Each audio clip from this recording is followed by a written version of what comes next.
the hump and get some 3 stars on the board, but now he needs one in the worst way. We've seen him using these dragons all throughout the tournament, and it all comes down to the value you can get out of the spirit charge. Let's see what he sets up. Is he's going to go right into the town hall and then maybe go left around up into the fire spitter. Have to keep an eye on the pathing here for this world champion.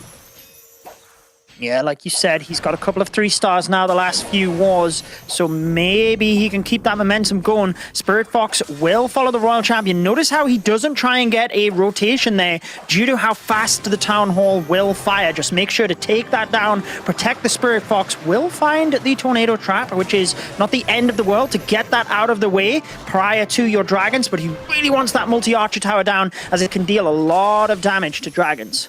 Yeah, that's one of those big things. The more of these defenses you get down, the less damage on your dragons. But we've even seen time and time again where you get these crazy Royal Champion charges and you get so much of the base down, but then the dragons just get 8 alive. I think if he can get to the middle somehow and get towards that multi-gear tower, that'll be huge.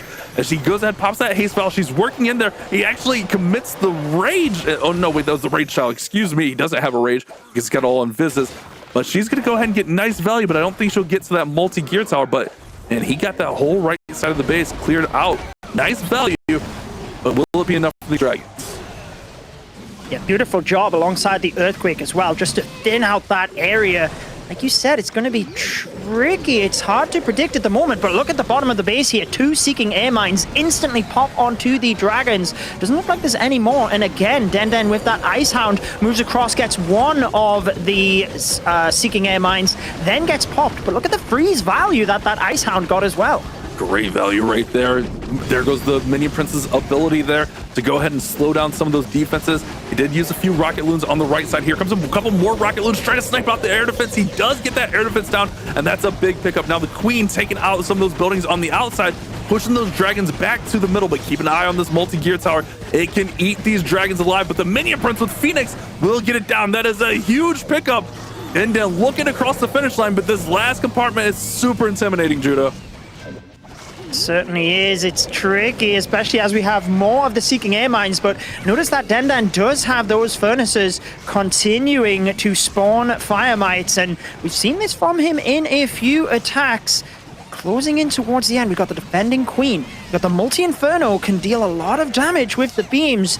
Maybe Denden has been attacking quite a lot in Legends League, because similar bases to this you do find quite often. He's getting close here. We've got Fire Mites continuing to spawn. Queen closing in on those buildings. 97%. Sneaks an Archer in the multi-mortar. Can he cross the finish line in time? Archer Queen still alive. Gets the mortar. Wow. Gets it. The relief on Denden's face. And you can feel it. Wow, I'm stunned. That was so close to a fail. That was so close to a 3-star, but ultimately it works out in Denden's favor and he gets the triple on the board. That was such an intense